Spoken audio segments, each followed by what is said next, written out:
Hello বন্ধুরা, তো তোমাদের সঙ্গে আবার একটা ব্লগ শেয়ার করে নিচ্ছি। তো দেখো, এদিকে কিছু গাছের আজকে আমি রিপোর্টিং করব, তো তার জন্য আমি অনেক মাটি তুলে নিয়ে এসেছি। তো এই মাটিগুলোকে সব ভেঙে নিতে হবে, ভেঙে মাটিগুলোকে আমি মিলে দেব, যাতে এর মধ্যে থেকে পোকামাকড় সব বেরিয়ে যায়। তো তারপর তোমাদেরকে দেখিয়ে দিই আমি কোন গাছগুলোর আজকে রিপোর্টিং করব। তো দেখছো এই যে এই গাছগুলো কিছু জবা গাছ আর একটা কলকে ফুলের গাছ, তো এইগুলোকে আজকে আমি রিপোর্টিং করব। তো এইগুলো দেখো অ্যাকচুয়ালি টিনের মধ্যে ছিল, আর সাইডে অনেক গাছ আছে যেগুলো শীতকালের গাছ, তো এই গাছগুলোকেও সব আমি স্টোর করে রেখে দেবো। তারপর দেখো এদিকে মাটিগুলো সব গুঁড়িয়ে নিয়েছি আমি, গুঁড়িয়ে নেওয়ার পর মাটিগুলোকে ভালো করে মিলে দিয়েছি।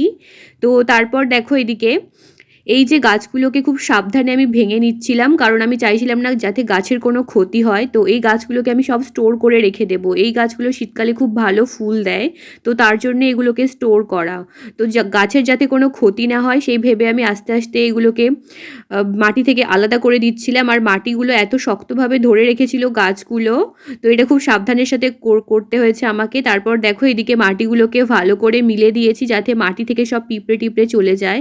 তারপর দেখো এদিকে আমি সব গাছগুলোকে আলাদা করে নিয়েছি, এই যে গাছগুলোকে দেখছো আমি কাটিং করে নিয়েছি রিপোর্টিংয়ের জন্য। আর এদিকে দেখো পাত্রে সব মাটিও ভরা হয়ে গেছে। তো এই কন্টেনার দুটোতেই আমি গাছগুলোকে আসলে বসাবো। তারপর দেখো শীতকালের যে গাছগুলো সেগুলোকে আমি বসিয়ে দিয়েছি। তো এই গাছগুলোকে এখন থেকেই স্টোর করে রাখতে হবে, কারণ শীতকালে এই গাছের থেকে এত সুন্দর ফুল দেয় আর গন্ধটাও খুব সুন্দর থাকে। তারপর দেখো ফাইনালি আমি গাছগুলোকে রিপোর্টিং করিয়ে দিয়েছি। আমি জানি না যে গাছগুলো কতটা কি হবে, বাট আমি গাছগুলোকে রিপোর্টিং করা দরকার ছিল তাই রিপোর্টিং করিয়ে দিয়েছি। তো এদিকে আমি তুলসী গাছটাও একটা বসিয়ে দিয়েছি। তো টাটা, দেখা হচ্ছে পরের ভিডিওতে।